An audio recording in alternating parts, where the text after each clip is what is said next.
Le Covid-19, quel est le vrai visage de ce mal?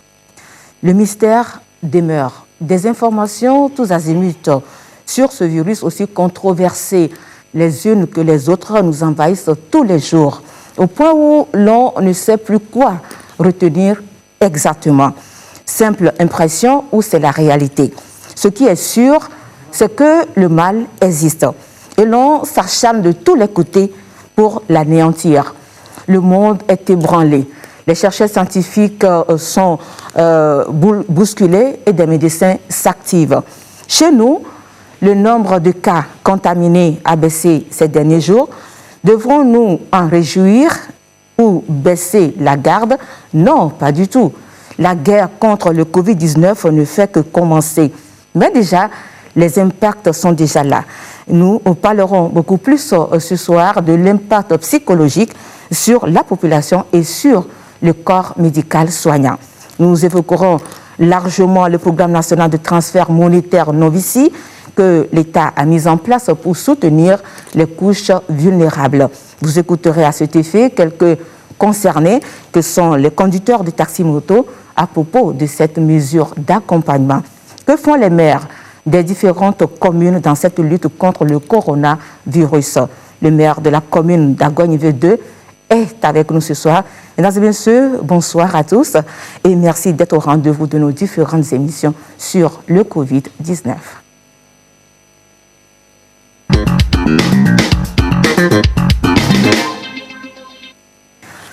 Les invités de ce mardi sont Monsieur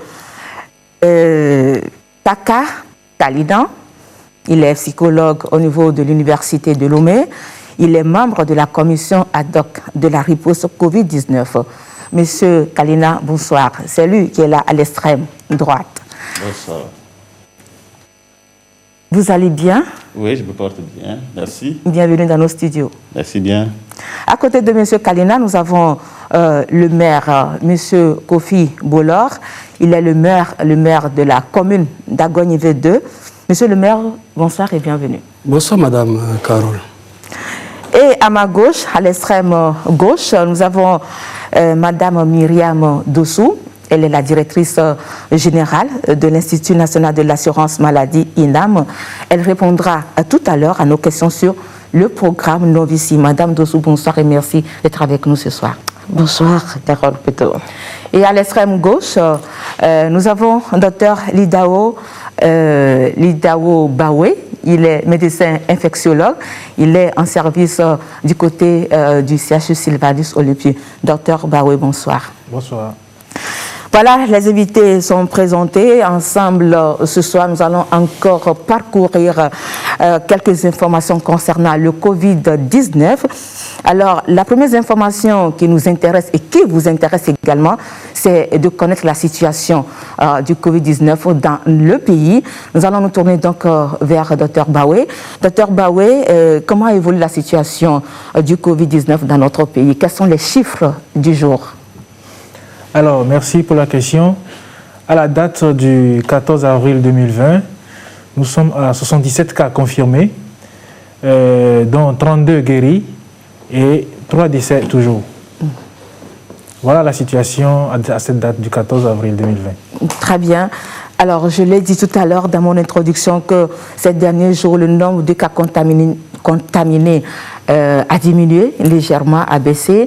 Est-ce que nous devons nous réjouir de ça ou bien c'est maintenant que la lutte doit commencer? Oui, c'est vrai que depuis 2-3 jours, le nombre de cas confirmés a baissé, sauf hier où on a annoncé un cas. Mais ce n'est pas... Il est trop tôt de crier victoire parce que est-ce que c'est une accalmie traîtresse, on ne sait pas. Mais toujours est-il que nous sommes en attente de bon nombre de résultats. Il y a beaucoup de prélèvements qui ont été faits, surtout du côté de Sokodé, dont on n'est pas encore en possession des résultats. Et beaucoup d'autres prélèvements faits également dans le cadre de la surveillance dans les différents districts, surtout au niveau de la région Lomé commune. Donc, nous sommes en attente. Très bien. Alors, à côté des cas testés positifs qui sont enregistrés de jour en jour, il y a aussi des cas guéris. Vous l'avez dit tout à l'heure, sur les 77 cas contaminés ou bien confirmés, il y a 32, vous avez dit 32 ou bien 33 guéris. 32. 32 guéris. Oui. Alors, dites-nous, docteur Baoui, quel est le protocole de traitement qui suscite de l'espoir aujourd'hui au sein des malades du Covid-19 au Togo? Alors, concernant le protocole, c'est un protocole que tout le monde connaît déjà. C'est le protocole associé à l'azithromycine et l'hydroxychloroquine ou la chloroquine.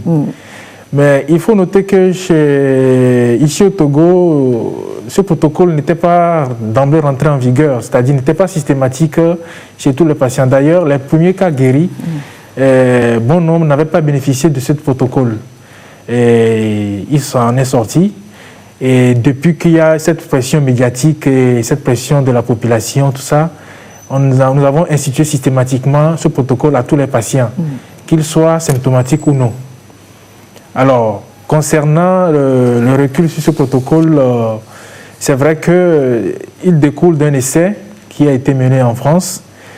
Et cet essai également a été l'objet de plusieurs critiques parce que c'est un échantillon d'une vingtaine de patients chez qui ce protocole a été testé, notamment l'hydroxychloroquine. Et donc, ça fait l'objet de beaucoup de critiques parce que une vingtaine de patients, ce n'était pas vraiment significatif pour pouvoir apprécier l'impact de cette molécule sur le virus. Mais toujours est-il que sur les 25, il y a eu de bons résultats. Bon, maintenant, est-ce que vraiment ça marche vraiment pour l'interrogation? Mais il va falloir faire également d'autres études, peut-être à notre niveau, pour vraiment prouver l'impact de ce protocole, notamment l'hydroxychloroquine, sur la réplication virale. C'est vrai que ce protocole, ou bien cette molécule, n'est pas vraiment efficace à 100%. Il y a quand même une efficacité, disons, à 110%. Donc ça veut dire que il y a quand même quelque chose. Mais quand on voit un peu le nombre de décès qu'il y a eu en Chine et en Italie, en Espagne, tout ça, on se dit, mais pourquoi tant de décès si vraiment cette molécule marchait? C'est là la question. Exactement.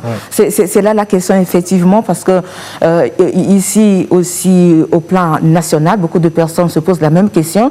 Jusque-là, il n'y a pas encore un traitement efficace contre le Covid-19. Et pourtant, nous, on dit que des malades sont guéris. Donc les gens veulent bien comprendre, sans savoir que 80% des cas confirmés peuvent guérir tout seul de façon naturelle, parce que le Covid-19 a eu une histoire naturelle. C'est bien cela. Oui. En général, pour tout ce qui est infection virale, il y a l'apport de notre immunité qui est vraiment très importante. C'est ça. Habituellement, quand on fait une grippe, on peut ne pas prendre de médicaments, mais la grippe passe et puis ça passe et puis on guérit naturellement. Donc, sans aucun traitement. Le propre des infections virales. Et ça répond également à cette infection. Mais sauf que c'est un virus qui est nouveau, mais qui peut quand même donner des formes sévères de l'infection. Très bien. Oui. Alors, je me tourne vers M. Kalina. M. Kalina, depuis que cette histoire a commencé, c'est vrai que ça fait peur. Et vous et moi, qui sommes ici ce soir, nous avons peur du Covid-19. Alors, en tant que psychologue, pensez-vous réellement qu'il s'est installé cette peur ou bien cette psychose au sein de la population? Si oui, quels sont les indicateurs qui le démontrent? Merci, Madame Carole Pito. Alors, c'est vrai, comme vient de le dire le docteur, ce virus est nouveau et nous avons beaucoup d'inconnus par rapport à son évolution et surtout beaucoup d'inconnus sur le traitement qui permet de guérir les malades qui en sont atteints. Alors, lorsque beaucoup d'informations sont véhiculées dès le début de l'apparition de cette infection et avec l'apport ou bien l'influence des réseaux sociaux, il s'est quand même installé une certaine peur au sein de la population par rapport à ce qui arrive. Parce que, effectivement, nous parlons ici d'une infection qui est qualifiée de mortelle, d'extrêmement mortelle. Nous parlons d'un virus qui est qualifié de très contagieux. Si bien qu'il y a un certain nombre de mesures, notamment des mesures de distance au niveau des contacts sociaux et un certain nombre de règles d'hygiène. Donc, quand on met tout ça ensemble, cela renvoie à la population l'idée d'une infection très dangereuse. Et cela peut amener les gens à avoir peur. Maintenant, est-ce qu'il y a une psychose? C'est vrai que le mot psychose est utilisé dans un sens un peu littéral, ou bien une peur panique. Là, je me réserve un peu parce qu'on n'a pas vu des gens qui courent de partout parce qu'il y a eu l'infection. Mais je me rappelle d'une conversation que j'ai eue avec une dame qui me disait que, bon, dans leur quartier, on leur a dit que le Covid-19 est apparu dans un bar et les gens commençaient pas à fuir. Voilà, donc, c'est vrai, c'est une allégation. Une allégation de fuite que moi je mets peut-être sur le compte d'une non-maîtrise de cette infection et bien des mécanismes de cette infection.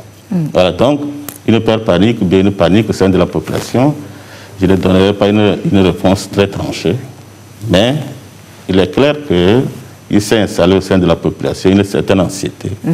Et puis du stress. Une certaine inquiétude. Beaucoup d'inquiétude. C'est ça. Là, beaucoup d'inquiétude.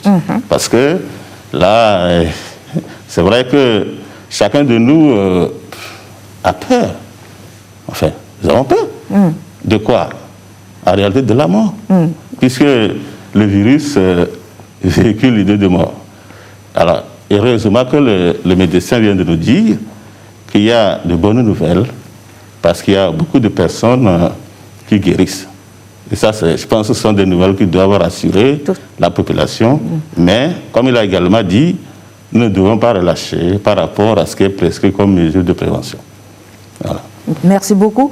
Monsieur Boulor, vous êtes le maire de la commune d'Agonivé. Alors, dans cette situation de lutte contre le Covid-19, une lutte généralisée où on a besoin de l'apport de tout le monde, quelle est votre contribution en tant que maire? Qu'est-ce que vous faites concrètement pour aider l'État? Ok. Merci pour la question. Le maire a double casquette.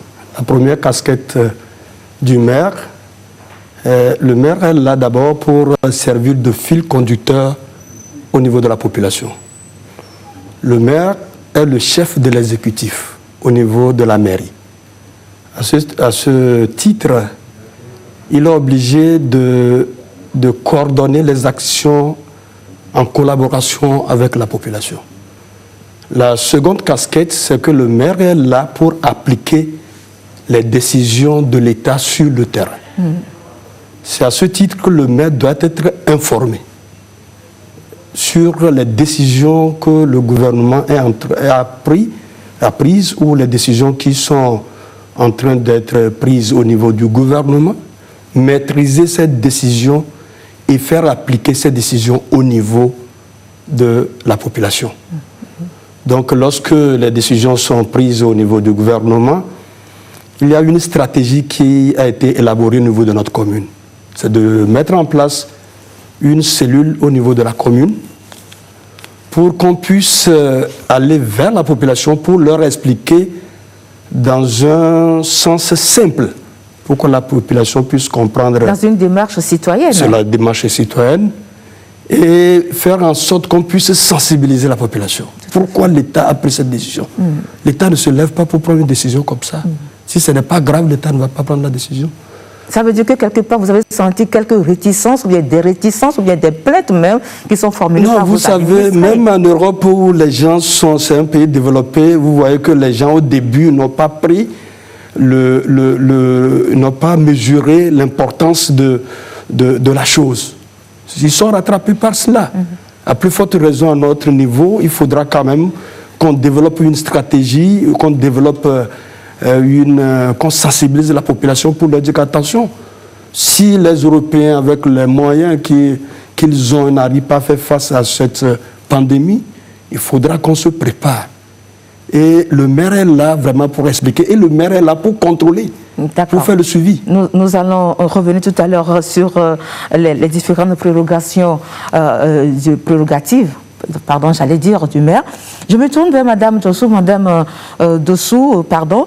Alors, par rapport à l'impact social, c'est vrai que beaucoup de couches sociales vulnérables ont été touchées par les conséquences dues au Covid-19. Et à ce propos, l'État a pris une mesure d'accompagnement à travers un programme qui est en cours d'exécution, qui est opérationnel sur le terrain. Il s'agit du programme national de transfert monétaire. Alors, présentez-nous un peu ce programme, Madame Dossou. Merci, Madame Carole Peto. Le docteur disait tantôt que 80% des malades guérissent naturellement. Malheureusement, la problématique du Covid ne s'arrête pas à cela. Le Togo a pris des mesures. D'abord des mesures sanitaires, des mesures de comportement individuel, collectif. Et toutes ces mesures, dans leur mise en œuvre, ont impacté socialement les populations. Il y a eu dans un premier temps les mesures liées à l'électricité, à l'eau et tout le reste. Après, toutes les mesures qui sont les conséquences des mesures collectives et individuelles qui ont été prises. Aujourd'hui, la dernière en date, Novici, qui a commencé depuis à peine 2 semaines, est un programme qui est destiné à apporter un soutien aux acteurs économiques, à la partie de la population qui subit un impact économique financier dû aux mesures qui ont été prises pour lutter contre la pandémie. On retrouve dans ce lot essentiellement des commerçants, des revendeuses, des chauffeurs de taxis, etc. Donc le programme Novici s'adresse à tout Togolais qui a plus de 18 ans, qui est majeur, parce que les mineurs sont pris en charge par leur famille, hommes et femmes indistinctement, et un homme et une femme d'un même foyer ont accès au programme, avec une différence entre l'allocation qui est donnée à l'homme et celui de la femme. La femme reçoit 12 250, alors que l'homme reçoit 10 500. C'est ainsi que c'est prévu et nous avons eu à expliquer largement pourquoi cela, parce que la femme est au quotidien, elle gère toutes les contraintes et toutes les contingences de l'alimentation, de tous les petits besoins de la maison. Alors, 18 ans, adulte, majeur, homme ou femme, il faut faire partie d'une catégorie qui a été impacté. Et pour cela, il faut faire le numéro qui est dédié à cet effet. Ça se fait exclusivement par transfert monétaire, Flouz ou Timoni. Voilà. Et donc, il faut avoir son numéro de carte d'électeur. C'est avec ce numéro et le contrôle du métier, de la localisation et du profil du bénéficiaire qu'on arrive à valider. Aujourd'hui, à peine 2 semaines après le début de ce programme, il y a à peu près 2,4 milliards qui ont été distribués à juste un peu moins de 500 000 personnes. Et c'est des personnes de toutes les catégories. Alors, si je m'en référais à mon document, avec plus de précision, je peux vous dire que non seulement on a tous les quartiers, on a à peu près 140 000 revendeuses, 56 742 couturières, 34 000 ménagères, 30 000 coiffeuses, 23 000 commerçants, et 17 000 chauffeurs et bien d'autres catégories, on retrouvera forgerons, etc. Et tous ces gens-là sont identifiés sur la base des informations qu'ils ont données sur leur carte d'électeur. C'est eux qui ont communiqué ces informations et c'est justement l'authenticité de ces informations qui leur permet d'accéder aujourd'hui à un produit, à un programme social qui leur est destiné. Très bien. Nous n'allons pas trop rentrer dans les détails, mais nous allons plutôt parler des problèmes qui sont nés à partir de ce programme-là.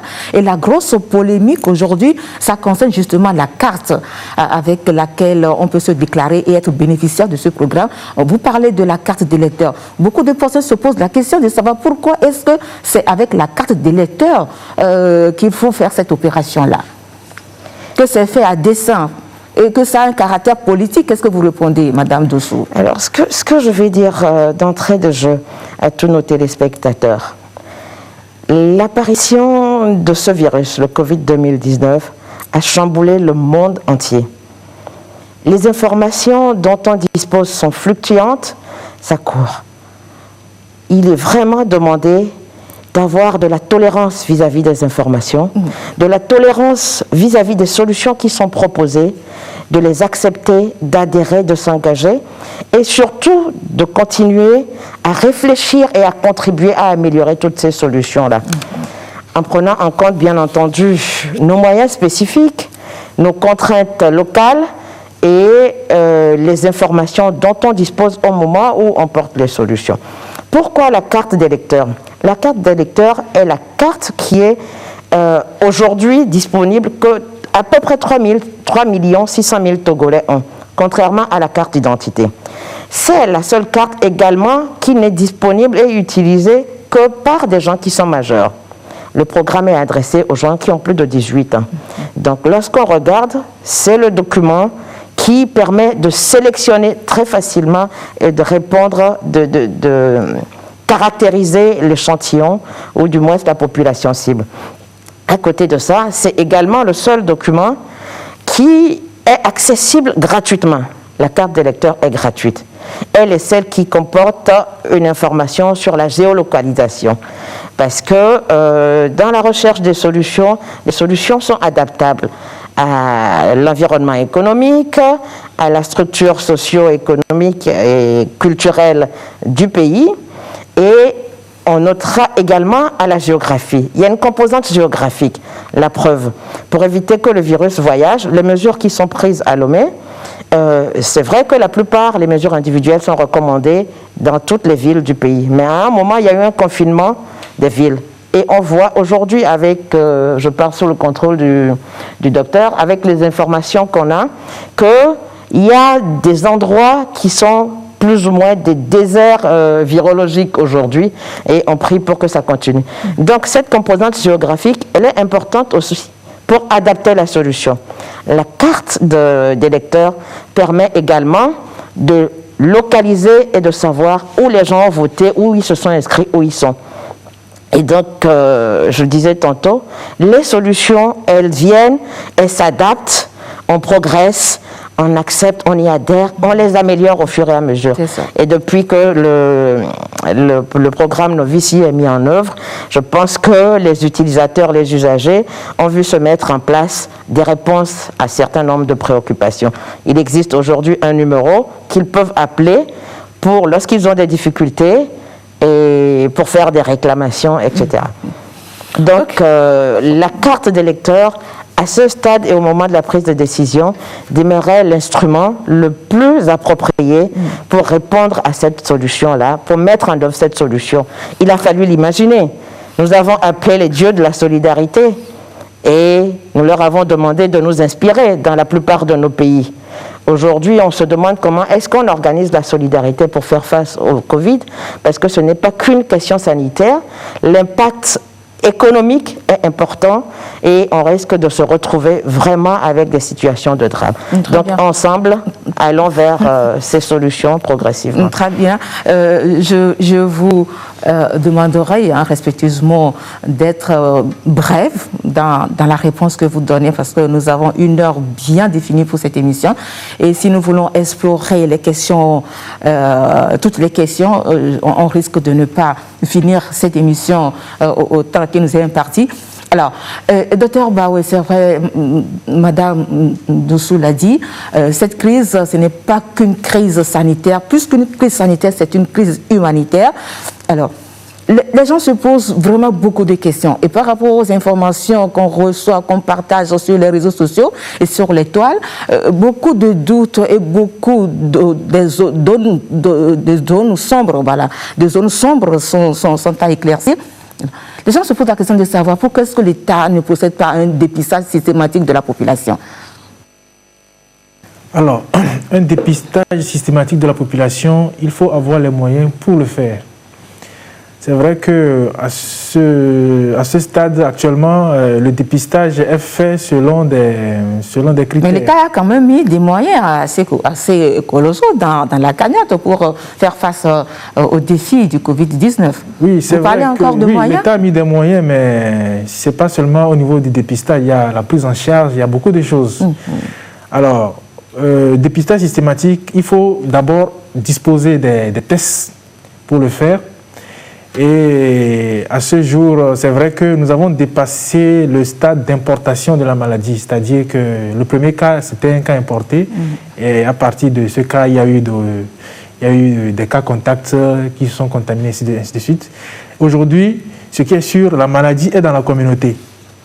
Parce que nous avons beaucoup de cas confirmés qui n'ont pas voyagé et qui affirment ne pas avoir eu de contacts avec une personne connue en tant que telle.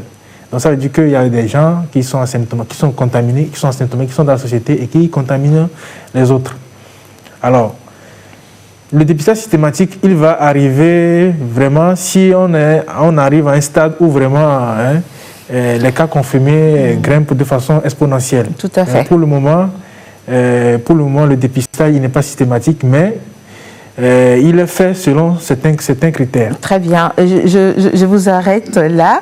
Alors, pour les personnes qui posent ou bien qui se posent cette question-là, c'est vrai, il faut le savoir que l'État, le Togo a opté depuis pour le système de dépistage. Mais pourquoi ce dépistage ne concerne pas toute la population? Qu'est-ce qui justifie justement le choix de certains groupes cibles à qui ce dépistage est fait de façon systématique? Nous allons écouter tout de suite les réponses à cette question de Madame la directrice de l'Institut national d'hygiène. Elle se prononce également sur le rôle clé que joue l'INH dans cette lutte contre le Covid-19.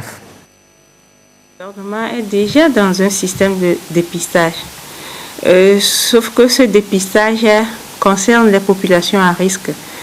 Au tout début de cette pandémie, le diagnostic concernait essentiellement des personnes qui présentent des signes suspects, donc des personnes que nous appelons personnes suspectes parce qu'ayant un certain nombre de signes. Mais maintenant, nous avons mis en place un système pour dépister systématiquement tout voyageur ayant fait le déplacement en dehors du Togo pendant les 3 semaines qui précèdent cette période-ci. Donc, tous ces voyageurs-là ont été dépistés et continuent d'être dépistés après les 14 jours d'auto-isolement qu'on leur avait préconisé. Donc, nous sommes déjà dans un système de dépistage, mais de dépistage dans les populations à risque, telles que les voyageurs. Maintenant, très prochainement, nous allons étendre ce dépistage à d'autres populations à risque qui ne sont pas des voyageurs, mais des gens qui sont exposés soit à des voyageurs ou qui sont exposés à plusieurs personnes à la fois, notamment les structures hôtelières, le personnel soignant et aussi les transporteurs. Donc ça sera fait très prochainement en fonction de l'évolution de cette épidémie au Togo. Vous savez que le laboratoire est incontournable dans la gestion d'une épidémie. Et dès l'orée de cette épidémie-là, avant même que nous ayons le premier cas, le laboratoire a pris ses dispositions pour répondre à toute sollicitation de la part du système sanitaire du Togo. Donc, pour cela, l'équipe du laboratoire est disponible 7 jours sur 7, 24 heures sur 24. Et il y a une équipe du jour et une équipe de nuit. Et nous manipulons tous les échantillons qui nous parviennent.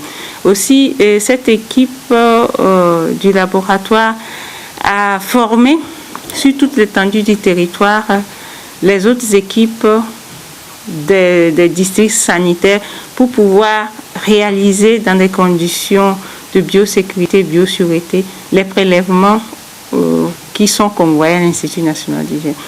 Et cette formation a pris fin la semaine passée par la région des Plateaux.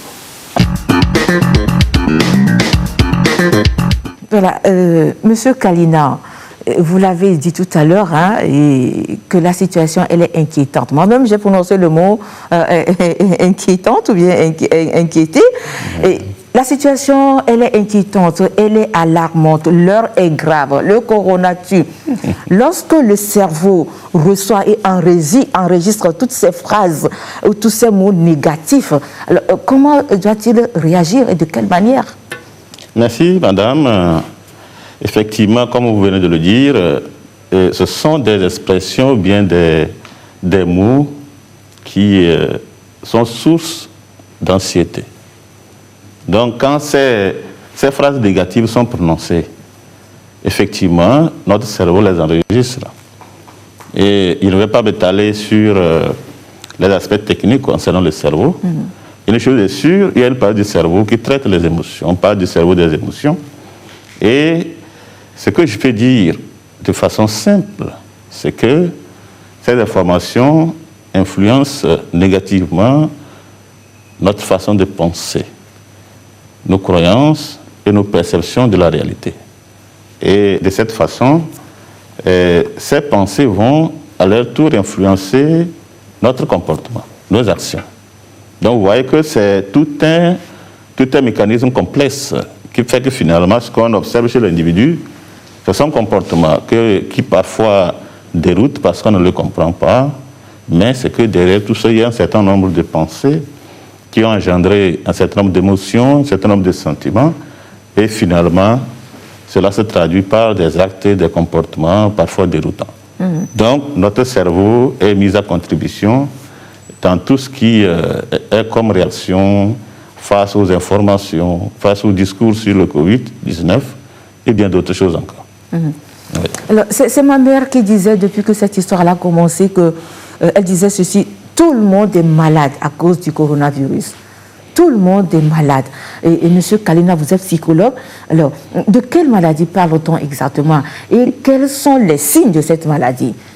Alors, tout le monde est malade parce que certainement que votre mère a éprouvé un certain nombre de manifestations qui, dans le jargon technique, qu'on appelle l'anxiété, qu'on appelle le stress, qu'on appelle l'angoisse, pour dire beaucoup d'inquiétudes et beaucoup d'incertitudes par rapport à ce qui arrive. Donc là, ce n'est pas forcément pour dire qu'elle est malade dans son corps, mais en réalité par rapport à tout ce qui est observé. Parce que il y a beaucoup de changements qui sont intervenus dès l'apparition de cette infection. Donc, tout le monde l'a dit, il y a eu une réorganisation de notre vie sociale. Il y a eu beaucoup de choses qui se sont opérées comme changement dans nos familles. Donc, on parle de la distanciation. Finalement, nous-mêmes, en tant qu'individus, en tant que personnes, nous sommes devenus une source d'insécurité pour les autres. Vous voyez, une source d'insécurité. Les milieux qui étaient abondamment fréquentés sont devenus source d'infection. Parce qu'on nous dit, bon voilà, quand on se déplace à tel lieu, voilà les dispositions qu'il faut prendre. Il faut un cache-nez, voilà, il faut se laver plusieurs fois la main. Et au sens psychologique du terme, dans le passé, on se disait, mais quand on porte trop attention à son état de santé, quand on s'inquiète de façon exagérée par rapport à son état de santé, lorsqu'on est trop attentif, même aux moindres modifications de notre fonctionnement physiologique et de notre corps, c'est comme si on était malade. Donc, je me dis que votre mère parle du stress. Du stress que les gens vivent. Parce que nous sommes tous inquiets, comme nous l'avions dit. Effectivement, il n'y a pas quelqu'un qui dira que lui, bon, c'est vrai, il se peut qu'il y ait des gens qui sont encore dans le déni. Et lorsque vous parlez du stress, justement, on sait que le stress est un gros facteur de risque, surtout pour les maladies cardiovasculaires. Ce stress-là va avoir forcément des conséquences sur notre état de santé générale. Est-ce que je me trompe? Non, vous avez raison. Le stress est un facteur important sur l'émergence, le développement d'un certain nombre de pathologies somatiques. Voilà pourquoi lorsqu'on est exposé dans la durée à des facteurs de stress qu'on n'arrive pas à contrôler, cela devient très dangereux pour la santé de l'individu. Voilà, donc, voyez un peu dans le développement de Madame la directrice, vous voyez, les mots sont bien choisis par rapport à tout ce que l'État fait pour amener un tant soit peu la sérénité au sein de la population. Parce que lorsque les discours sont tout le temps alarmants, lorsque les informations sont alarmistes, cela ne fait pas du bien au fonctionnement physiologique et même au fonctionnement psychologique de la personne. Très bien. Parce qu'on est tout le temps sur le qui-vive, on est tout le temps stressé, on est inquiet. Très bien. Je reviens à vous tout à l'heure parce que vous êtes là ce soir, c'est pour conseiller la population sur comment gérer justement ce stress-là en cette période aussi difficile que nous tous nous traversons. Monsieur Boulor, plus que jamais aujourd'hui, on doit voir l'intérêt ou bien le bien fondé de la décentralisation à travers vos diverses activités. Alors aujourd'hui, c'est vrai, au sein de la population, il existe des indécis. Alors, ceux qui jouent toujours au Saint-Thomas, des incrédules qui veulent croire, qui veulent voir avant de croire. Et comment est-ce que vous faites votre sensibilisation au sein de votre commune? Est-ce que le message passe réellement? Okay. Non, merci beaucoup. Le message passe.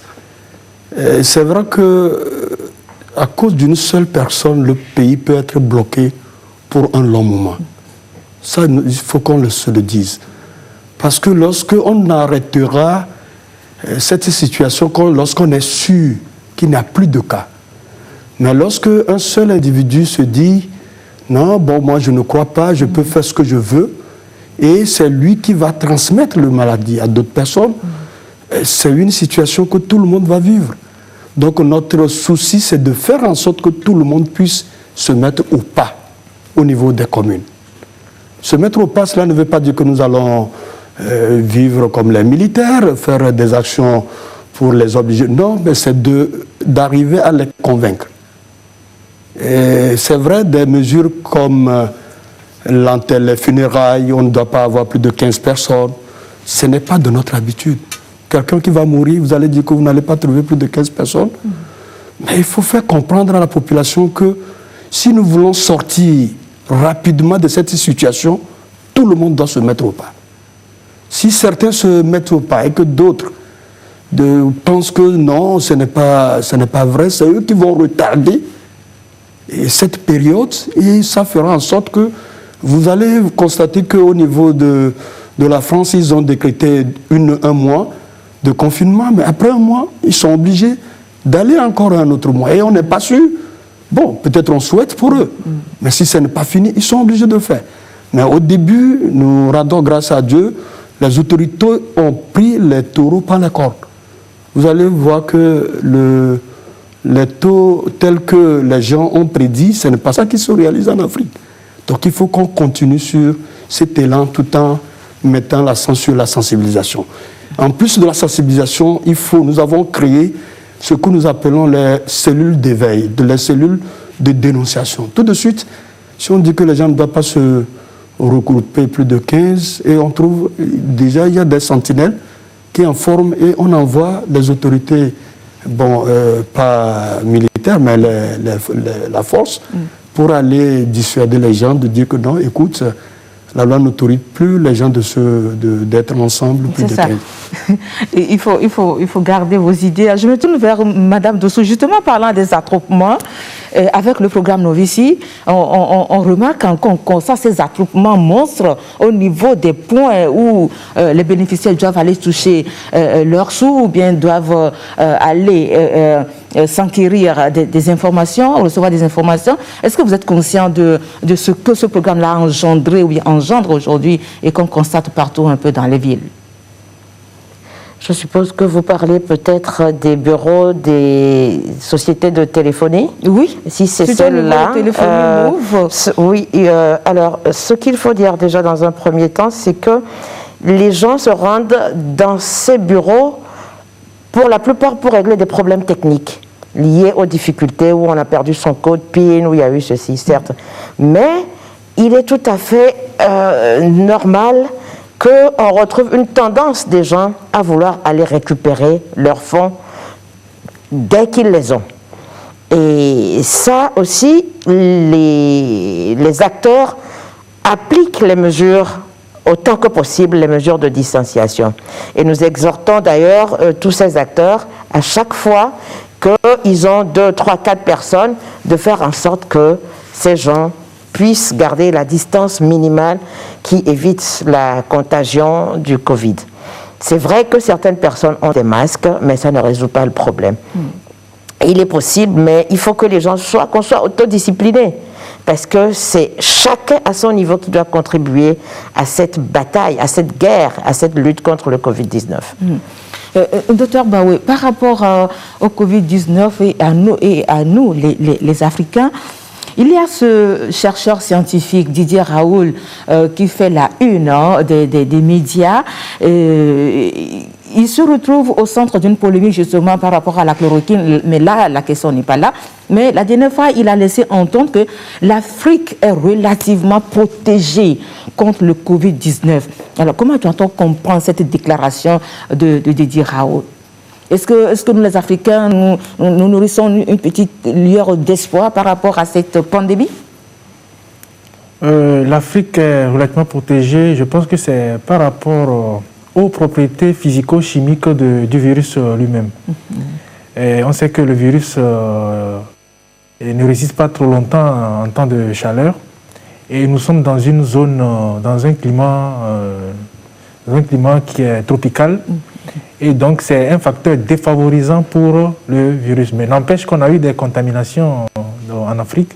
Mais le climat en Afrique en général fait que ce virus ne peut pas vraiment résister longtemps dans notre contexte climatique. Je pense que c'est en cela que le professeur Didier Raoult veut en venir. Bon, mais il y a aussi peut-être que... Bon, il est souvent dit que les Africains sont plus résistants que les Blancs, ou bien oui. Bon, il y a aussi l'immunité, comme on dit, c'est une infection virale, il y a l'immunité qui vraiment joue une part importante dans le processus de guérison. Est-ce que le noir est plus résistant que le blanc ou bien les autres couleurs? Je ne sais pas, mais ce qui est sûr que chaque organisme a son immunité et sa propre réactivité face à un agent infectieux. Très bien. Alors, la situation du Covid-19 a complètement bouleversé les habitudes et a fait augmenter le stress, comme l'a dit tout à l'heure notre psychologue sur ce plateau. Le Covid-19 a fait augmenter le stress donc, au sein de la population. Alors cela a entraîné certains comportements inadaptés qui ne sont pas sans conséquences sur notre santé. Alors, quel est l'impact psychologique du Covid-19 sur la population? C'est un reportage de l'équipe de Santé d'abord. Regardez et appréciez. Depuis son apparition dans notre pays le 6 mars, le coronavirus hante les esprits et crée au sein de la population la peur et la psychose, ce qui a entraîné certains comportements inadaptés. Le Covid-19, effectivement, a engendré la peur chez les gens. Cette peur est légitime, normale, parce que celui qui nous a créé même a mis cette peur en nous pour nous permettre de pouvoir nous soustraire d'un danger. Quand il y a danger, tu dois avoir peur et te permettre de pouvoir fuir. Mais dans le cas du Covid-19, cette peur devient permanente et elle s'amplifie pour donner ce qu'on appelle la panique. Et face à cette panique, on va avoir des comportements inadaptés. Les gens sont à la recherche des solutions miracles. Vous allez voir des gens qui cherchent des médicaments. Quand on parle de chloroquine, les gens sont en train de chercher en Afrique tout ce qui est amer là, pour dire que ça va guérir le coronavirus. Ces comportements inadaptés peuvent engendrer de sérieuses conséquences sur notre santé. Nous pouvons citer la détresse psychique, la détresse psychologique. Ce sont des personnes qui viennent avec certains signes, mais ces signes-là ne nous permettent pas ou bien ne nous orientent pas vers une maladie mentale donnée. La personne peut dire elle ne dort pas. Je viens de recevoir une dame en consultation. Elle est venue parce qu'elle ne dort pas, parce que c'est comme s'il y a une boule dans la gorge. Et que quand elle boit de l'eau, ça passe. Mais après quelque temps, la boule revient encore. Les médecins à Noël l'ont ausculté. Ils ont constaté qu'il n'y a rien, tout est normal au niveau de la gorge. elle a des douleurs dans les muscles, un mal de dos, des battements au niveau du cœur. Le cardiologue a demandé un électrocardiogramme qui s'est révélé très bonne. Il n'y a pas de problème non plus là-bas. Et donc, on l'a référé chez moi, le psychologue. Donc, quand j'ai ces signes-là, c'est une détresse psychologique. En dehors de ça, vous allez avoir des gens qui vont exprimer un sentiment d'impuissance. On est impuissant face à ce Covid-19, dont on n'a pas le vaccin, dont on n'a pas encore un médicament pour pouvoir anéantir cette maladie. Donc, les gens se sentent impuissants. Des gens sont inquiets quant à l'avenir. Donc, il y a tout ça qui constitue une détresse psychologique qu'on va noter. Mais on va noter aussi des gens qui vont présenter des troubles psychologiques même. Parce que de la détresse psychologique, on peut arriver à un trouble psychologique, comme la dépression, comme les états de stress post-traumatique. Donc, l'attaque panique aussi, on va la voir. On va voir des gens qui vont présenter ce qu'on appelle les troubles psychosomatiques. Parce qu'il y a une relation entre le corps et le psychisme. Et on dit, c'est une maladie qui tue. Donc, quand les gens ont ça dans la tête, ça va agir sur le corps. Et ils vont commencer par présenter certains signes physiques. La peur aussi va faire diminuer notre système immunitaire. Or, dans l'affaire de Covid-19, c'est le système immunitaire qui joue un rôle très important dans la lutte contre ce microbe-là. Quand on écoute très bien, dans 80 à 95% des cas, c'est le système immunitaire robuste qui arrive à booster ce virus de l'organisme. Et si la peur va diminuer l'efficacité du système immunitaire, vous voyez qu'on n'est plus à l'abri. Au Covid-19, une seule question reste sur les lèvres. À quand la fin de ce cauchemar? Pour l'heure, l'incertitude grandit, l'inquiétude demeure et avec elle, le stress.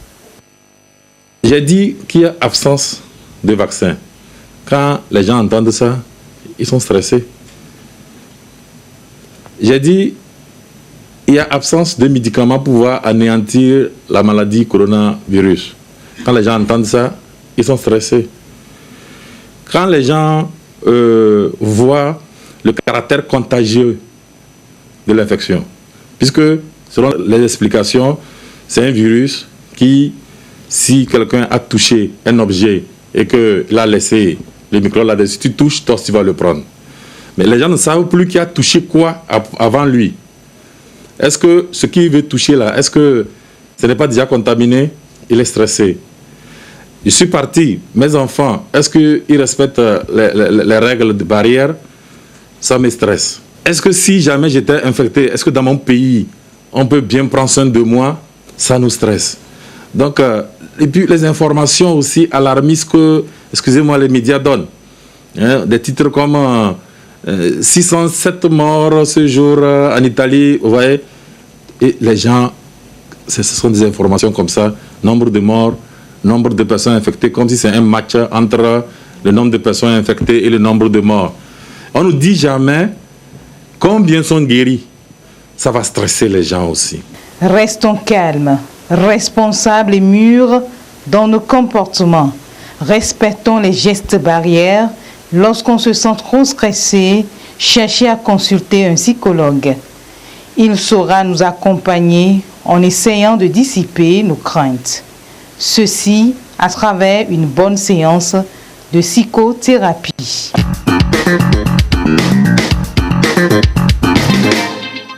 Voilà, je crois que c'est un reportage qui se passe de tout commentaire. Docteur Baoué, nous avons appris hier l'arrivée d'une délégation d'une mission médicale cubaine pour un renfort. Je n'invente pas le mot, pour un renfort. Alors, par rapport à ce renfort, des gens, déjà au lendemain de ce jour, se posent des questions. Est-ce que la situation serait débordante pour vous, les locaux, médecins locaux, pour qu'il y ait un renfort venant de l'extérieur? Les gens se posent des questions. Ou bien c'est parce que vous êtes en nombre insuffisant pour faire face à la situation? Des gens se posent des questions. Ou bien au sein de nos médecins locaux, il n'y a pas assez de compétences pour faire face justement au Covid-19. Des gens se posent des questions. Qu'est-ce que vous leur répondez ce soir? Alors, dans la journée d'hier, nous avons appris par les réseaux sociaux qu'il y a une mission. D'abord, on avait parlé des émissions chinoises et cubaines. Et nous, on a pensé à une intox. Et c'est dans la soirée que vraiment ça a été confirmé. Cette équipe a été reçue par le Premier ministre, je crois. Bon, je n'ai pas suivi le journal d'hier. Et je ne sais pas qu'est-ce que cette équipe a déclaré à l'issue de l'audience avec le Premier ministre, tout ça. Mais ce qui est sûr que la situation actuelle au pays n'est pas une situation alarmiste ou bien débordante pour le personnel de soignants. Nous sommes à 77 cas. 77 cas, ce n'est pas déjà trop pour nous, comparé aux autres cas que nous avons, qu'on a reçus dans d'autres pays. Alors, la visite de cette équipe cubaine au Togo, je ne sais pas, parce que on était devant le fait accompli aussi, parce que jusqu'à ce que ce soit, que ce soit confirmé à la télé, effectivement, que cette équipe est arrivée, on était devant le fait accompli, mais il faut retenir qu'on n'a pas demandé une aide extérieure. Vous n'avez pas demandé du renfort? On n'a pas demandé de renfort. Et puis, si on a besoin de renfort, cette équipe qui est arrivée, ils sont combien? On a parlé de 11 médecins, c'est ça? Oui, effectivement. Alors, ce n'est pas 11 médecins qu'on ne peut pas trouver au Togo pour renforcer l'équipe actuelle. Donc, je pense que cette équipe, peut-être qu'elle est venue pour prêter une main forte. Pour un partage d'expérience et d'échanges. Oui. Peut-être c'est dans ce cadre-là, parce qu'on sait que les médecins, enfin le Cuba, ils ont acquis une expérience dans la gestion des épidémies. Peut-être que par solidarité, ils ont voulu venir prêter main forte au Togo. Mais dire que c'est le Togo qui a demandé l'aide de leur renfort, non, c'est pas le cas. Ce n'est pas le cas. Oui. Très bien. Alors, selon ce que le Premier ministre a laissé entendre, je l'ai écouté sur une radio de la place ce matin, il a dit que cette équipe est là également pour former les étudiants en médecine. Et il a mis l'accent surtout sur cet échange d'expériences et de partage d'idées entre vous, médecins d'ici, et eux qui sont venus de l'extérieur. Et donc, je crois que ce n'est pas quelque chose qui est mal en soi. Bon, c'est ce que je dis. Peut-être que cette équipe avait prévu de venir, si on dit que c'est pour un partage d'expérience, c'est pas seulement en période d'épidémie qu'on doit partager des expériences. Et peut-être que cette épidémie a précipité peut-être leur arrivée, je n'en sais rien. Mais toujours est-il qu'ils sont les bienvenus. Et puis, bon, les jours à venir, on verra un peu ce que ils vont nous apporter dans la lutte contre cette épidémie au Togo. Très bien.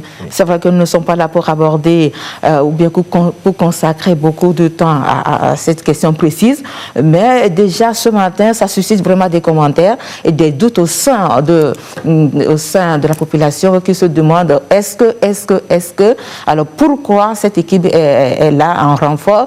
Est-ce que déjà on a des informations qui circulent un peu partout, c'est vrai que ce sont des fake news, mais qui disent que nuitamment on va enterrer des gens qui sont décédés du Covid-19 et on ne veut pas en parler de peur de faire paniquer la population. Donc, c'est une grosse interrogation qui est là. Et avec cette équipe-là qui vient, peut-être qui vient confirmer surtout les soupçons ou bien les doutes des gens. Voilà pourquoi moi je vous pose la question pour avoir un éclaircissement là-dessus. Alors, c'était juste une parenthèse, on la ferme rapidement. Et docteur Dossou, je dis docteur, madame Dossou, je reçois tellement de médecins que je vous appelle docteur, excusez-moi. Docteur Dossou, alors, revenons un peu sur le programme de transfert monétaire. Pourquoi c'est seulement à Lomé que ce programme fait non, pourquoi c'est seulement à Lomé que le programme a été... prêtez-moi le mot. S'exécute. Voilà, merci. Pourquoi c'est seulement à Lomé que ce programme s'exécute quand on sait que c'est un programme national? Pourquoi c'est seulement à Lomé? Alors, je disais tantôt que les solutions tiennent compte des informations et de la réalité.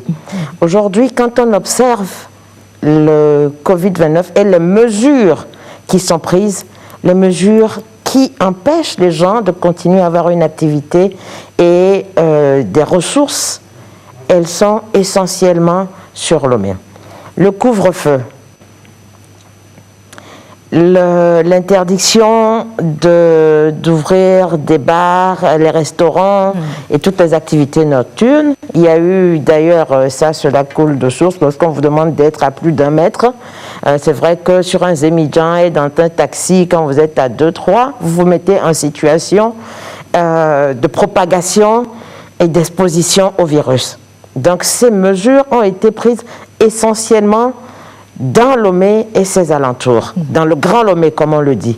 Il est tout à fait normal que l'on adapte ces solutions et qu'on les applique d'abord prioritairement. Aujourd'hui, le monde s'est réveillé face à un problème où on serait tenté de dire que les solutions s'improvisent. Elles ne s'improvisent pas parce que les gens ne savent pas planifier et anticiper. Elles s'improvisent parce que ce virus, cette pandémie, elle n'a été imaginée par aucun gouvernement sous cette forme et comme elle se développe. Donc, on est face à une situation d'urgence et il faut apporter des solutions, mais il faut faire des arbitrages. Il faut disposer de médecins, il faut organiser un centre spécifique, il faut des masques et des habits pour les médecins, il faut des respirateurs. Et il faut soutenir la population. Donc, on est obligé vraiment de rationaliser les moyens et de répondre de façon ciblée à toutes les problématiques qui naissent de ces décisions-là. Très bien.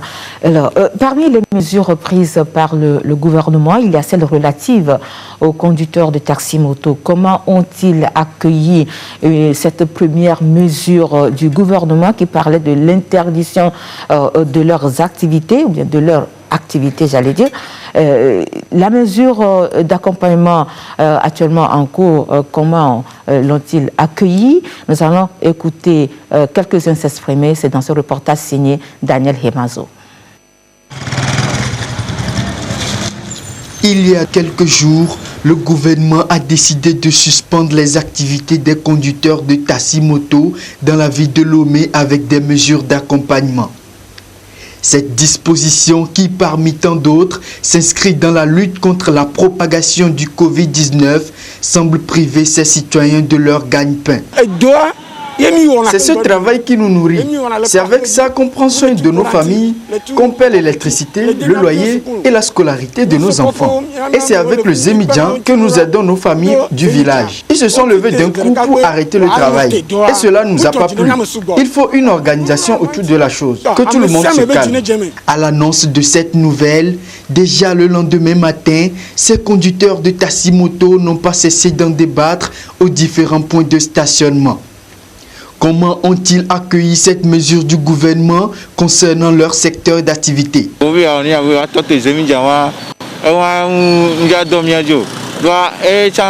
Ce qu'ils disent d'arrêter le Zémidjan ne va pas nous arranger, parce que le Zémidjan nous aide chaque jour. Ce qui est important, ce sont les cache-nez, les mesures barrières, c'est ce dont nous avons besoin. Avant qu'on prenne une décision concernant les Zémidjans, cette personne doit être un conducteur de Zémidjan et connaître le monde du Zémidjan, connaître les difficultés qui s'y trouvent, combien on gagne quand on achète de l'essence. Cette personne doit connaître toutes ces choses avant de parler de Zémidjan. Cela ne m'a pas plu, je ne l'approuve pas.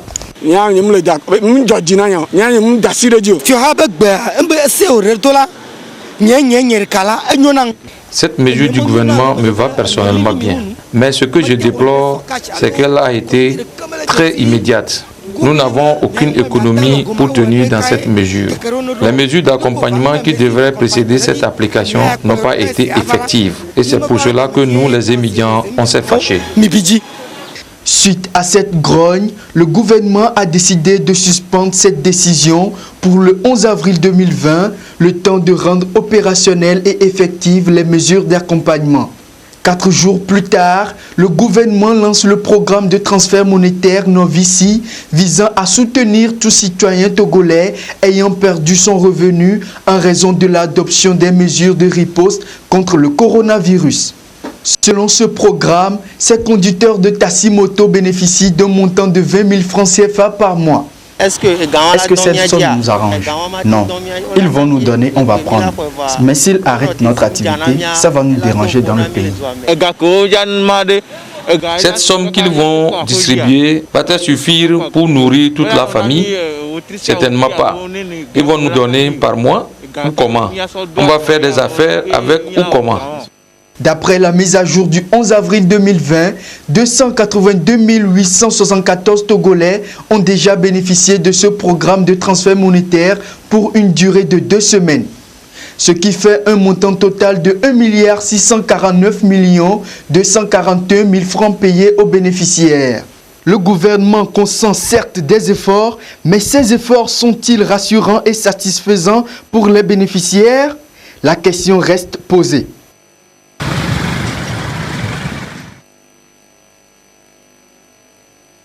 Voilà, la question reste posée. Ce qu'on doit savoir dans cette situation, c'est que nous devons être indulgents. L'État ne peut pas tout faire. L'État ne peut pas tout faire. Ceux qui se disent, est-ce que 20 000 francs peuvent suffire à subvenir aux besoins de toute la famille? L'État, il faut savoir que cette mesure d'accompagnement n'est qu'un petit soutien que l'État est en train de mettre à votre disposition. Les discussions, comme l'a dit docteur Madame Dossou, les discussions se poursuivent pour améliorer dans les jours à venir d'autres idées, bien d'autres réflexions. Madame Dossou, vous avez suivi le reportage, quelle est votre réaction? Je comprends vraiment nos frères conducteurs de taxi-moto qui se retrouvent effectivement face à une situation qui est une conséquence d'une situation sanitaire urgente, dramatique. La question de la survie, elle est essentielle. D'abord, les mesures qui sont prises pas comme sanction pour qui que ce soit. Même quand ma mère à la maison me dit « Je ne sais pas ce que j'ai fait pour qu'on interdise aux gens de venir me voir », je lui dis « Mais tu n'as rien fait, on te protège ».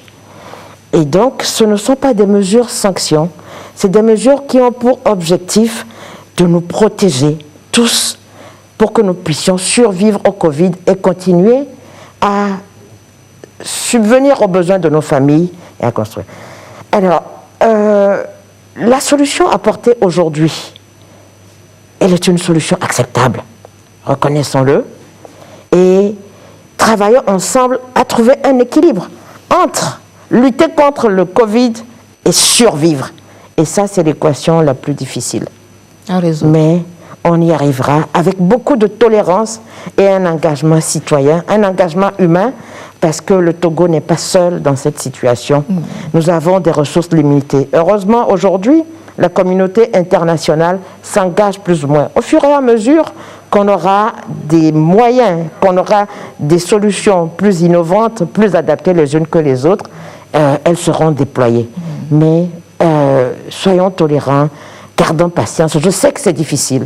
C'est difficile. C'est difficile. Et avançons ensemble pour trouver des solutions. Il y a quelqu'un qui disait, quand on veut parler des émigrants, il faut parler avec nous. On parle avec eux.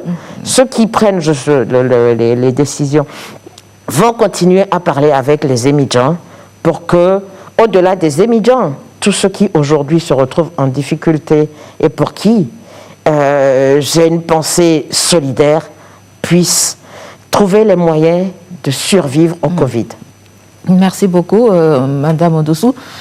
Docteur Baoué, une délégation de médecins togolais a été dépêchée à Sokodé sur instruction du chef de l'État.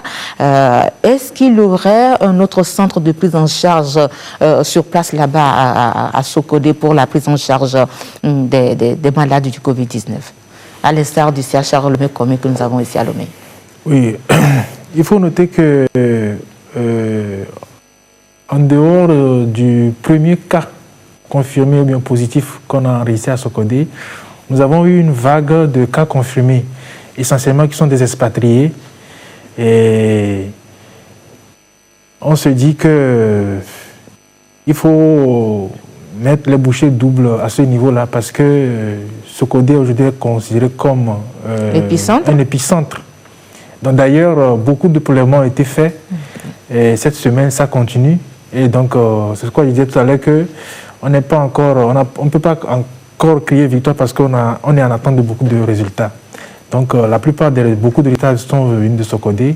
On n'a pas encore les résultats. Maintenant, pourquoi on a dépêché une équipe là-bas? Parce que Et il y aurait un couvent dans un village à 18 km de Sokodé, dont j'oublie un peu le nom, c'est couvent.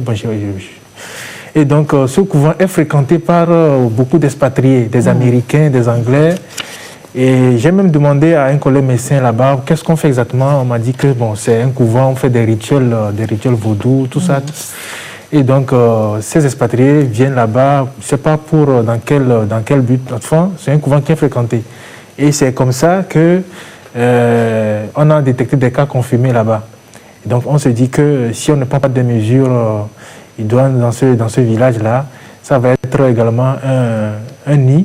Et donc, c'est pourquoi une équipe a été dépêchée rapidement où on a fait également des prélèvements systématiques à toute la population. Là, ça a été systématique. On n'a pas attendu que la population ait des signes d'abord. Donc, ça a été des prélèvements systématiques et on n'a pas encore les heures en attente. Et bon, si vraiment il y a des cas, qui s'avéraient positifs là-bas, on va devoir prendre des mesures, c'est-à-dire mettre en place un hôpital de campagne pour la prise en charge de ces cas. Très bien. Monsieur Boulor, est-ce que vous disposez dans la situation actuelle du Covid-19 des moyens qui sont mis à votre disposition pour bien faire votre travail de sensibilisation? Les moyens, vous savez, c'est un virus qui a pris tout le monde au cou. Donc il faut faire avec les moyens de bord. Et l'État est sur tous les fronts. Il faut le dire, il faut voir, il faut le dire, il faut apprécier les choses aussi à leur juste valeur. Dans n'importe quel pays, on n'a pas encore systématiquement donné de l'argent aux gens pour quand même les soutenir. Même en France, qu'ils ont assez de moyens, ça n'a pas été le cas. Donc cet effort que l'État a fait, il faut quand même que ça puisse être apprécié. Et nous, ce que nous faisons aussi sur le plan national, sur le plan communal, les volontaires se sont exprimés pour pouvoir faire passer le message. Les ONG sont venues, on a fait appel aux ONG. L'État aussi a mis à notre disposition des dispositifs de lavage de mains et ça nous a permis. Au niveau aussi de la commune, on a des moyens aussi, par exemple, au niveau de notre commune. On a pris notre bus, on a mis la sonorisation, on parcourt la commune avec le message de se protéger. Donc cela veut dire qu'on ne va pas attendre qu'on ait vraiment des moyens colossaux avant de le faire, mais on essaie de faire le travail avec les moyens de bord. Merci beaucoup.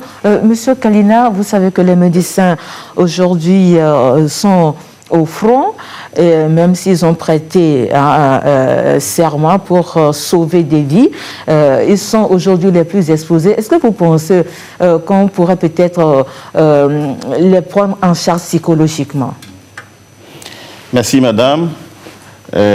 Effectivement, c'est l'occasion de féliciter les médecins, les infirmiers et tous ceux-là qui interviennent dans la prise en charge des malades sur le site de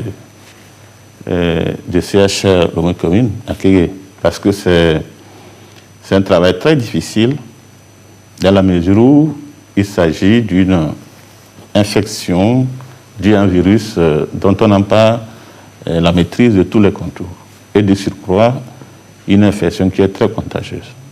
Donc, que ce soit les médecins ou les infirmiers, tous sont exposés au risque d'infection. Et lorsque cette situation s'impose à eux, et surtout que la prise en charge va entraîner une surcharge de travail, avec beaucoup de préoccupations par rapport à ce qui se passe dans leurs familles respectives, par rapport à ce qui se passe avec leurs amis. Donc, il y a fort à parier que certains d'entre eux puissent être exposés au stress, ou bien manifester du stress. Que certains d'entre eux peuvent être anxieux, inquiets, et d'autres peuvent éprouver un épuisement professionnel. C'est tout à fait naturel. Il est vrai, comme vous l'avez dit, ce n'est pas seulement qu'ils ont prêté serment. En fait, ils ont une formation technique qui les a préparés à affronter un certain nombre de situations. Mais au demeurant, ils sont des humains comme nous. Voilà pourquoi ils aussi sont exposés, non seulement au risque d'être infectés, mais au risque de stress, d'épuisement professionnel. Et pour cela, je pense qu'il faut des mesures d'accompagnement leur permettant de mieux se sentir. Des mesures qui doivent être prises par leur hiérarchie en termes d'organisation de travail leur permettant d'avoir des pauses. Des pauses pour se reposer, pour être en contact avec leur famille, pour prendre des nouvelles, parce que c'est important. Au même moment, ils sont en train d'œuvrer pour sauver des vies, ils doivent aussi protéger leur propre famille, tout comme ils doivent sauvegarder leur propre vie et leur propre santé. Au-delà, ceux qui pensent, ou bien ceux qui sont dans un état tel qu'ils ne se sentent pas bien, parce que si le stress atteint un certain niveau, si l'anxiété atteint un certain niveau, ça persiste et ça se prolonge, certains peuvent être inefficaces au travail et leur rendement peut baisser. Donc ceux-là peuvent demander de l'aide auprès de leurs collègues qui peuvent leur apporter un réconfort, ou bien auprès des spécialistes de la santé mentale pour un accompagnement beaucoup plus spécialisé. Très bien. Docteur Baoué, vous avez entendu M. Kalina se prononcer sur votre situation, tout le monde le sait. Aujourd'hui, on doit vous jeter des fleurs parce que ce n'est pas facile. Et moi, je lui ai dit que vous avez prêté serment, mais lui, il m'a dit, même si vous avez prêté serment, vous êtes après tout des humains. Alors, face à des situations comme ça, on a besoin de vous soutenir. Qu'est-ce que vous répondez? Qu'est-ce que vous en dites?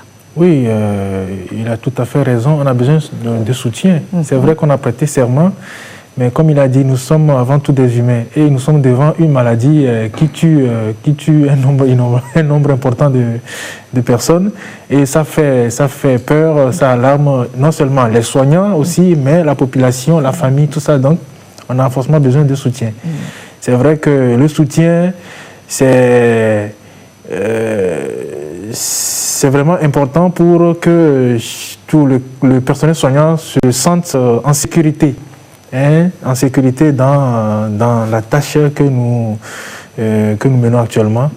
Et le soutien également, il est important pour vraiment que le travail se fasse dans des conditions relax, oui. Moins stressantes. C'est ça. Et puis vraiment avec moins de peur. C'est ça qui est très important. C'est vrai qu'au début, c'était vraiment difficile.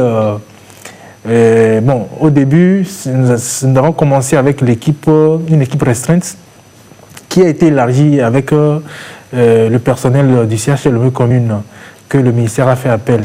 C'est vrai qu'au début, c'était pas facile, mais avec le temps, lorsqu'on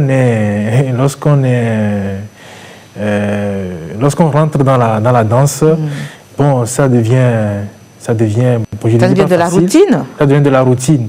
Mais c'est vrai que ce que moi je vois tous les jours, c'est que l'ambiance quand même est bonne au sein du personnel. Mais ça, c'est ce que je vois. Mais il faut peut-être un spécialiste pour voir chez chacun comment on vit la chose. Parce qu'il y a ce qu'on vit sur le terrain. Il y a également et ce que vous ressentez aussi. Ce qu'on ressent. Et puis il y a également ce qu'on vit à la maison. Parce qu'aujourd'hui, le regard des autres a changé sur nous. Le regard de la famille, lorsque vous rentrez à la maison, ce n'est pas le même regard. Donc vous êtes source de danger. Donc il y a cette méfiance-là. Donc il y a tout ça qu'il faut gérer. Donc c'est vrai qu'on arrive à gérer pour le moment, mais individuellement, c'est vrai qu'il faut voir est-ce que tout le monde est vraiment au bon... Très bien. Et en attendant de trouver un vaccin contre le Covid-19, la seule arme reste la prévention. Vous voulez bien nous rappeler les mesures barrières, les gestes barrières de tabac? Oui, la prévention reste le mot phare qu'il faut toujours rappeler au cours de cette pandémie ou cette épidémie pour vraiment endiguer ou bien freiner la propagation de cette épidémie. Et ces règles-là, on va toujours les répéter, c'est le lavage régulier des mains et également le port des masques. Et surtout, la distanciation sociale, qui est vraiment une mesure très indispensable, très importante dans cette lutte. Donc, ce sont ces trois mesures-là qu'il faut constamment observer au cours de nos journées de travail à la maison et dans la vie commune, jusqu'à ce que vraiment on n'ait plus de cas confirmés au Togo. Très bien. Là, c'est vrai que parmi les mesures de protection, il y a aussi l'utilisation de gel hydroalcoolique que certaines personnes utilisent. Et donc, parmi les intrants, justement, de protection, il y a le gel hydroalcoolique qui est conseillé pour désinfecter aussi les mains. Mais comment doit-on l'utiliser? Et pour ce qui concerne l'eau javelisée, quelle dose doit-on respecter? Nous allons retrouver Dr Wembo Alatoko. Il revient ici sur certaines précisions.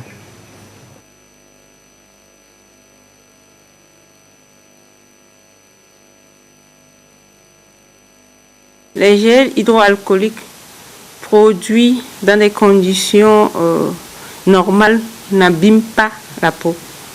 Et si la composition ou le contenu en alcool est trop élevé ou en d'autres additifs qui abîment la peau est très élevé, cela peut abîmer la peau en entraînant des allergies cutanées ou des irritations liées aux produits chimiques que ces gels hydroalcooliques contiennent.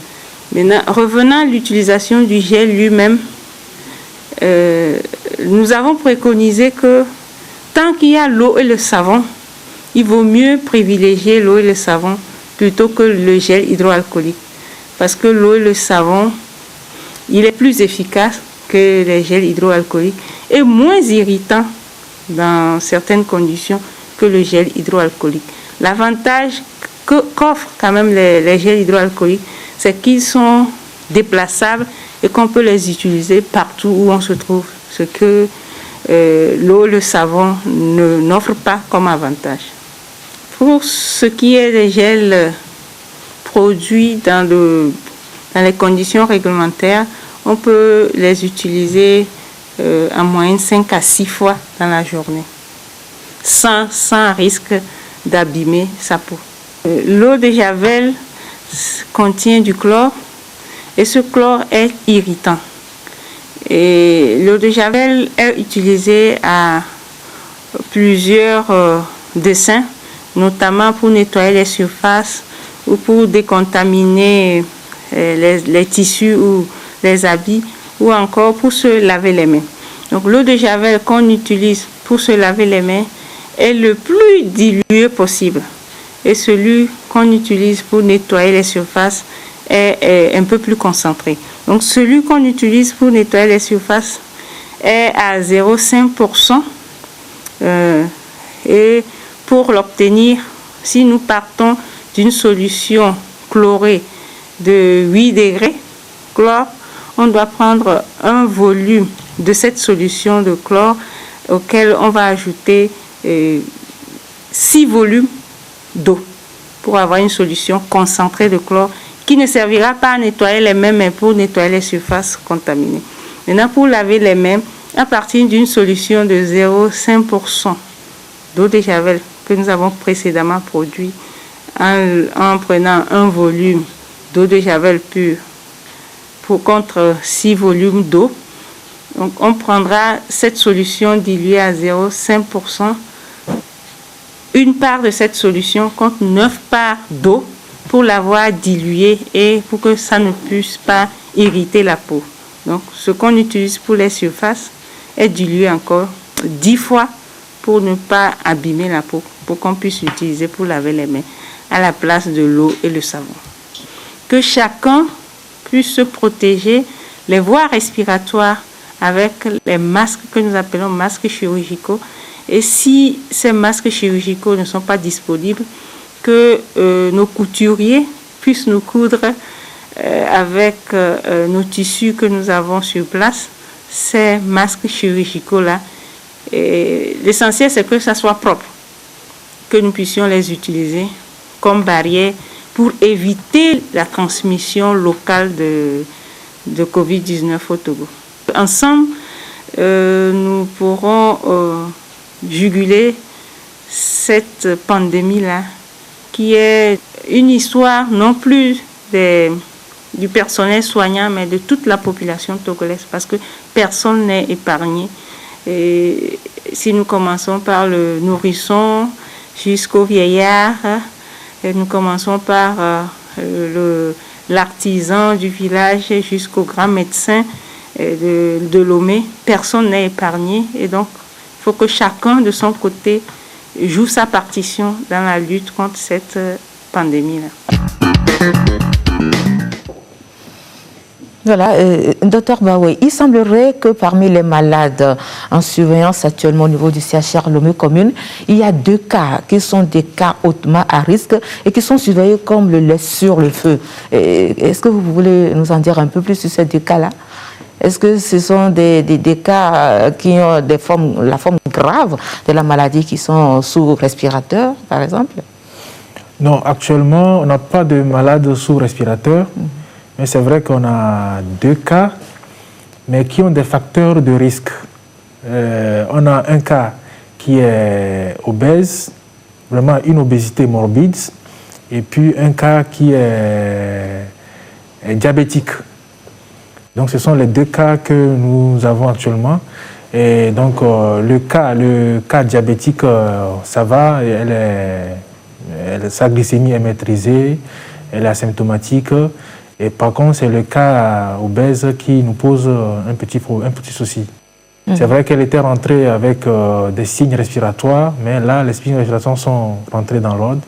Elle pose maintenant le problème de son obésité, qui est vraiment je peux dire une calamité. Très bien. On parlait tout à l'heure de votre protection, vous qui constituez l'équipe soignante dans cette histoire du Covid-19. Alors, 6 personnels de santé ont été contaminés selon les informations.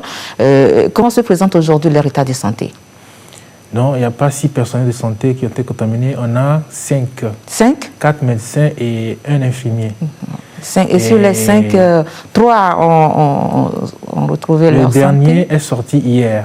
Non, le dernier est sorti dimanche. Le dernier médecin est sorti dimanche. Donc actuellement, on a plus de personnels de santé actuellement hospitalisés au CHR Lomé commune. Madame Dossou, revenons un peu sur le programme de transfert monétaire. N'y a-t-il pas un plan ou une mesure d'accompagnement pour les personnes du 3e âge dans cette situation du Covid-19, quand on sait que ces personnes du 3e âge aussi constituent une couche vulnérable et ils sont les plus exposés au Covid-19? En Afrique, culturellement, on s'est toujours bien occupé des personnes du 3e âge. Et la chance qu'on a un peu aujourd'hui pour les personnes du 3e âge, c'est que la plupart du temps, c'est des gens qui ne sont plus en activité. Donc, des gens qui ne sortent pas beaucoup et qui restent beaucoup plus chez eux, ce qui est un avantage. Alors, quand vous me posez la question de savoir... il n'y a pas une mesure d'accompagnement. Est-ce qu'on n'a pas pensé à cette Vous parlez plutôt à des mesures d'accompagnement. Oui. Bien entendu, aujourd'hui, il n'y a pas de vaccin, donc le seul vaccin, c'est les règles. Ces personnes du 3e âge doivent respecter les règles aussi comme toutes les autres. Les mesures d'accompagnement viennent des conséquences et de l'impact de ces mesures sur l'activité économique et sur les revenus financiers. On a essentiellement 2 grandes catégories de personnes du 3e âge. Il y a ceux qui sont retraités ou de la fonction publique ou du secteur privé. Fort heureusement, aujourd'hui, on ne touche pas à leurs revenus, donc ils ont leurs revenus maintenus. Et puis, il y a ceux qui sont le plus souvent à la charge de leurs parents, de leurs descendants ou de leur famille. De leur famille, oui. Et donc, indirectement, les mesures qui sont en train d'être mises en place doivent pouvoir permettre aussi d'aller vers elles. Mais cela n'exclut pas du tout, alors là, pas du tout, une réflexion pour soutenir toutes les personnes qui se retrouveraient dans une situation dramatique dans la recherche de solutions dans la lutte contre ce Covid. Et je dis, on passe par priorité. La priorité, c'est ceux qui sont impactés aujourd'hui et au fur et à mesure qu'on y arrivera. Ça ne veut pas dire que les personnes âgées ou les personnes du 3e âge ont tous une vie rutulente.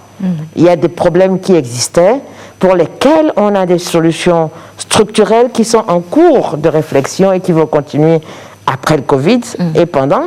Maintenant, spécifiquement pour le Covid, si les besoins d'une solution particulière pour les personnes âgées, elle sera mise en œuvre en essayant, comme je le vois faire et comme nous le voyons tous, de parer au plus urgent. Prioriser, adapter les solutions aux problèmes, adapter les solutions à l'instant et aux personnes qui sont directement touchées. Très bien. Entre-temps, vous avez parlé d'une ligne d'appel. Lorsqu'on veut avoir beaucoup plus d'informations, beaucoup plus d'éclaircissements, un call center a été mis à la disposition de la population bénéficiaire. Est-ce que vous voulez bien nous rappeler ce numéro-là? Pour toute information, il faut appeler le 855. 855. Composez le numéro comme un appel et lancer l'appel. Contrairement à la manipulation pour s'inscrire qui fait étoile 855 dièse. Pour les informations sur le programme Novici, il faut appeler le 855. Très bien. Merci. Monsieur Kalina, on parlait de l'impact psychologique. Alors, qu'en est-il des personnes qui sont guéries et qui ont traversé cette étape difficile du Covid-19? Est-ce que ces personnes-là n'ont pas besoin d'être soutenues psychologiquement, à votre avis? Oui, madame, ces personnes doivent être soutenues parce que elles ont vécu une situation particulière, vu le contexte. Voilà, donc, vous voyez, bon, malheureusement, nous déplorons 3 décès. Et lorsque ces personnes étaient hospitalisées, ou bien étaient en confinement, certainement qu'elles ont été informées par ces cas de décès. Imaginez-vous ce qu'elles ont vécu. Et ceux qui, plutôt celles qui sont passées par des cas un peu difficiles parce qu'elles ont connu une détérioration de leur état de santé qui a nécessité une intervention robuste, ça a dû laisser des séquelles sur le plan psychologique. Donc, il est important d'accompagner ces personnes pour essayer d'analyser leur vécu de l'expérience et voir si, psychologiquement parlant, il y a quelque chose, il y a un réconfort à leur apporter, surtout que le docteur Barré vient de le dire, il y aura un problème de stigmatisation. Donc, quand ces personnes vont revenir dans leur environnement habituel, c'est possible qu'il y ait des cas de stigmatisation parce qu'elles peuvent être toujours considérées comme étant des sources potentielles de transmission de la maladie. Et même avec des informations sur les réseaux sociaux, on dit voilà, il y a de nouveaux symptômes, on dit que voilà, on a fait des analyses sur un certain nombre de cas de personnes qui avaient été déclarées totalement guéries de la maladie, qu'on a pu retrouver les traces du virus. Quand ces informations passent sur les réseaux sociaux, ça rentre dans l'imaginaire des individus et ça peut alimenter de la méfiance à l'égard des personnes qui sont réellement guéries. Très bien. Nous sommes pratiquement arrivés à la fin de cette émission. Il ne nous reste que 4 minutes, peut-être moins de 4 minutes. Monsieur Boulot, quel est votre message ce soir? Non, mon message, c'est pour dire que tout le monde veut sortir rapidement de cette situation. Et pour ce faire, il faut la discipline. Il faut que chacun respecte. En un mois, si tout le monde respecte les directives données par le gouvernement, en un mois, on peut s'en sortir. Mais si les gens, des individus qui traînent, vous allez voir qu'en un mois, on ne s'en sortira pas et ça va mettre toute la population en difficulté. Donc il faut la discipline, il faut faire en sorte que nous soyons nous-mêmes gendarmes auprès des autres aussi, pour dénoncer, parce que nous sommes emballés. Et si nous ne dénonçons pas, nous sommes obligés, on ne sait pas quand est-ce que ça va finir. Et prenons la disposition que ça finisse très rapidement. Très rapidement. Merci beaucoup. Docteur Baoué, il faut une prise de conscience individuelle et collective. Bien sûr, il faut une prise de conscience parce que jusqu'alors, beaucoup encore ne croient pas à l'existence de la maladie dans notre pays.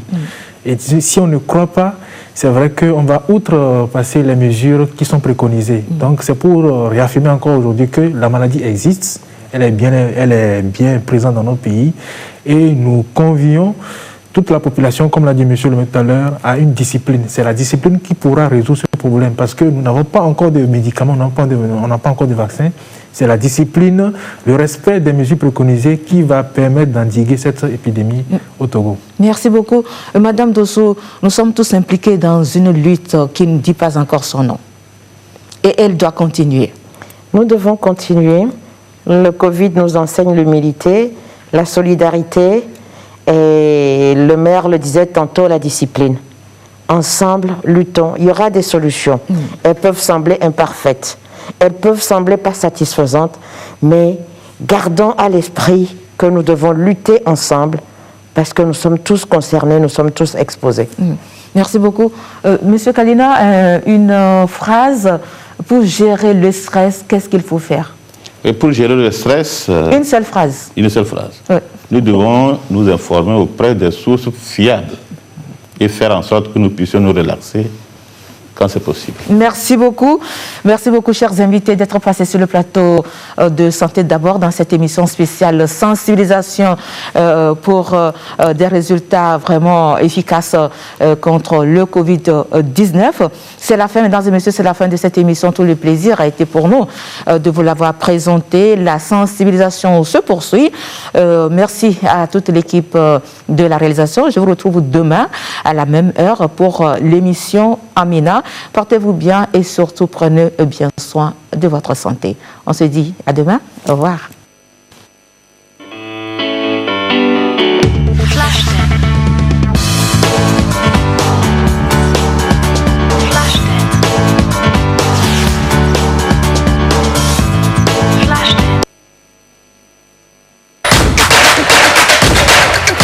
Retrouvez ce